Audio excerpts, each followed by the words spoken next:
நான் உங்க சங்கீதமா master teacher Vedantu.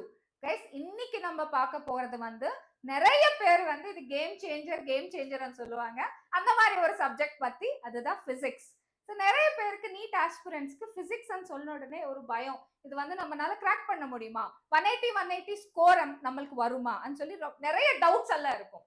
ஆனா நிறைய பேப்பர்ஸ் எல்லாம் பார்த்துட்டு ஒரு லாஸ்ட் 13 இயர்ஸ் பேப்பர்ஸ் எல்லாம் பார்த்தா, ஸோ ஒரு சில டாபிக்ஸ்ல நீங்க பார்த்துட்டீங்கன்னா பிசிக்ஸ், பர்டிகுலர்லி பிசிக்ஸ்ல ஒரு 34 டாபிக்ஸ் நீங்க இந்த டாபிக்ஸ்ல மாஸ்டர் ஆயிட்டீங்கன்னா உங்களுக்கு கண்டிப்பா 80 மார்க்ஸ் வரும்.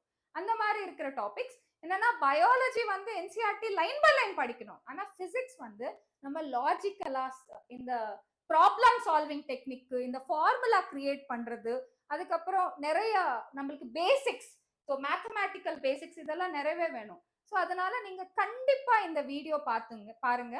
கண்டிப்பா நீங்க தெரிஞ்சுக்கணும் என்னெல்லாம் அந்த 34 டாபிக்ஸ். அது படிச்சா உங்களுக்கு 180ல 80 மார்க்ஸ் உங்க கையிலேயே இருக்கும். ஸோ பார்க்கலாமா? ஸோ என்னெல்லாம் அந்த இது என்ன பேசிஸ்ல கொடுத்திருக்கோம்னா, லாஸ்ட் 13 இயர்ஸ் கொஸ்டின்ஸ் பேப்பர்ஸ் பார்த்தா ரிப்பீட்டடா இந்த டாபிக்ல இருந்து தான் வருது. ஸோ பிவைக்யூஸ் ஏன் பார்க்கணும்னா, ரிப்பீட்டடா எந்த கான்செப்ட்ல இருந்து கொஸ்டின்ஸ் வந்துச்சு. ஃபார் எக்ஸாம்பிள், நீங்க பயோடெக்னாலஜி பார்த்துட்டீங்கன்னா டூல்ஸ் ஆஃப் ஆர்டிஎன்ஏ டெக்னாலஜி. இந்த டூல்ஸ் ஆஃப் ஆர்டிஎன்ஏ டெக்னாலஜில இருந்து கண்டிப்பா எவ்ரி இயர் ஒரு கொஸ்டின் வந்துட்டே இருக்கும். இப்போ நம்ம வந்து அந்த கொஸ்டின் ப்ரிப்பேர் ஆகக்கூடாது, அந்த கான்செப்ட் நல்லா ப்ரிப்பேர் ஆயிட்டு அதுல மாஸ்டர் ஆயிடுச்சுன்னா ரொம்ப ரொம்ப ஈஸி ஆகும். நம்மளுக்கு அந்த கான்செப்ட்ல இருந்து கொஸ்டின் வரும். ஓகே, ரிப்பீட்டட் கான்செப்ட்ஸ் தெரிஞ்சுக்கோங்க. அந்த மாதிரி ரிப்பீட்டட் கான்செப்ட்ஸ் பத்தி தான் இன்னைக்கு நம்ம பார்க்க போறோம். அதுவும் பிசிக்ஸ். ஸோ பிசிக்ஸ்ல நீங்க பாத்துட்டீங்கன்னா வெரி ஃபர்ஸ்ட் டைமென்ஷன்ஸ். இதுல வந்து லாஸ்ட் 13 இயர்ஸ் பேப்பர்ல பார்த்த 7 கொஸ்டின்ஸ் இந்த டைமென்ஷன்ஸ்ல இருந்து வந்துச்சு. 7 இயர்ஸ் பட்டு. அதுக்கப்புறம் டைமென்ஷனல் அனாலிசிஸ், இதுல இருந்து 6 questions. Distance, displacement, speed, kinematic equations, momentum and force, இதுல இருந்து 6 இயர்ஸ்ல இருந்து கொஸ்டின்ஸ் வந்துட்டே இருக்கு. அதுக்கப்புறம் FBD technique, friction with friction, FBD technique with friction, இதுல இருந்து ஒரு 6 கொஸ்டின்ஸ். இங்க பாருங்க, பவர்ல இருந்து 7 இயர்ஸா கொஸ்டின்ஸ் வந்துட்டு இருக்கு. அதுக்கப்புறம் கொலிஷன்ஸ் பார்த்தா 8 questions. Moment of inertia, radius of gyration, இதுல இருந்து 8 கொஸ்டின்ஸ். ஸோ கிராவிடேஷனல் ஆக்சிலரேஷன், இதுல 6 questions. Modulus of elasticity 7 questions. Heat transfer 6 questions. Basics of law of thermodynamics, இதுல 6 கொஸ்டின்ஸ்.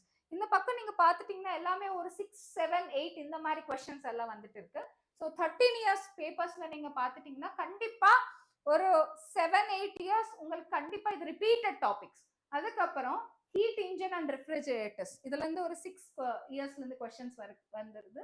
அதுக்கப்புறம் various laws, SHM quantities, organ pipes and air columns, இந்த ரெண்டு topics SHM quantities, organ pipes and air காலம்ஸ்ல மட்டும்தான் உங்களுக்கு 9 questions வந்துட்டு இருக்கு. So 9 years பேப்பர்ஸ்ல இருக்கு.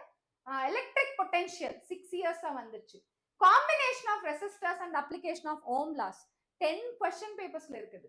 Electrical power 6 question papers. Magnetic field due to different elements, இது 9 கொஸ்டின் பேப்பர்ஸ்ல இருக்கு. அதுக்கப்புறம் ஏசி அக்ராஸ் எல்சிஆர், இது வந்து 8 இயர்ஸ் வரும். அதுக்கப்புறம் எலக்ட்ரோ மேக்னெட்டிக் வேவ்ஸ், இது 10 இயர்ஸ் கொஸ்டின் பேப்பர்ஸ்ல இருக்கு. அதுக்கப்புறம் refraction, depression and because of prism, இது 7 இயர்ஸ் பேப்பர்ஸ்ல இருக்கு. Optical instruments again 6 years. YDSC setup and pattern, இது வந்து 8 இயர்ஸ் கொஸ்டின் பேப்பர்ஸ்ல இருக்கு. போலரைசேஷன், இது வந்து ஹையஸ்ட் 13 கொஸ்டின் பேப்பர்ஸ்ல இருக்கு. எவ்ரி இயர் நீங்க பாத்துட்டீங்கன்னா நம்ம 13 இயர்ஸ் பேப்பர்ஸ்ல இருந்து எடுத்தோம். எவ்ரி இயர் போலரைசேஷன்ல இருந்து கண்டிப்பா உங்களுக்கு கொஸ்டின் வந்துட்டே இருக்கு. அதுக்கப்புறம் போட்டோ எலக்ட்ரிக் எஃபெக்ட், இது 12 கொஸ்டின் பேப்பர்ஸ்ல இருக்கு. So photo electric effect, polarisation நீங்க கண்டிப்பா பாத்துக்கணும். Bohr's theory and properties of differentials, இது 10 இயர்ஸ்ல இருந்து வந்துட்டே இருக்கு. அதுக்கப்புறம் ரேடியோ ஆக்டிவிட்டி லா, இது 6 கொஸ்டின் பேப்பர்ஸ்ல இருக்கு. டிரான்சிஸ்டர்ஸ், இது 6. லாஜிக் கேட்ஸ், இது வந்து 12 பேப்பர்ஸ்ல ரிப்பீட் ஆயிருக்கா. ஸோ இந்த மாதிரி இந்த டாபிக்ஸ் எல்லாம், இந்த 34 டாபிக்ஸ் எல்லாம் நீங்க ஞாபகம் வச்சுக்கோங்க. ஸோ இந்த டாபிக்ஸ் எல்லாம் நீங்க டிக் பண்ணி வெரி இம்பார்ட்டன்ட்னு சொல்லி நீங்க மார்க் பண்ணிக்கோங்க. ஏன்னா இந்த டாபிக்ஸ்ல இருக்கிற டவுட்ஸ் இதெல்லாம் வந்து நம்ம சிவகுமார் சார் உங்களுக்கு சொல்ல போறாங்க. ஸோ அதுக்காக நாங்க ஸ்டார்டிங் உங்களுக்கு பேசிக்ஸ் எல்லாம் தர போறோம். மேத்தமேட்டிக்கல் பேசிக்ஸ்ல இருந்து சார் சொல்லுவாங்க. ஸோ கைஸ், இதுதான் நம்ம டீகோடிங் ஆஃப் பிசிக்ஸ். இந்த 34 டாபிக்ஸ் உங்க பிசிக்ஸ் புக்ஸ்ல ஸ்டார்டிங்ல எழுத வச்சுக்கோங்க ஒரு லிஸ்டா. என்னெல்லாம் டாபிக்ஸ் நீங்க முடிச்சிட்டீங்களோ அதெல்லாம் டிக் பண்ணிக்கோங்க. அப்ப உங்களுக்கு ஈஸியா இருக்கும். இந்த டாபிக் வரும், எனக்கு இந்த டாபிக் வராது. ஸோ ஏதாவது கஷ்டமா இருக்கா, அந்த டாபிக்ஸ் எல்லாம் நீங்க லைவ்ல சார் கிட்ட கேட்கலாம், இல்லைன்னா உங்க லெக்சரர் கிட்ட கேட்கலாம். இந்த மாதிரி வீடியோஸ் எல்லாம் நீங்க திருப்பி பார்க்கலாம். ஸோ ரொம்ப ரொம்ப நன்றி. Thank you very much. பை.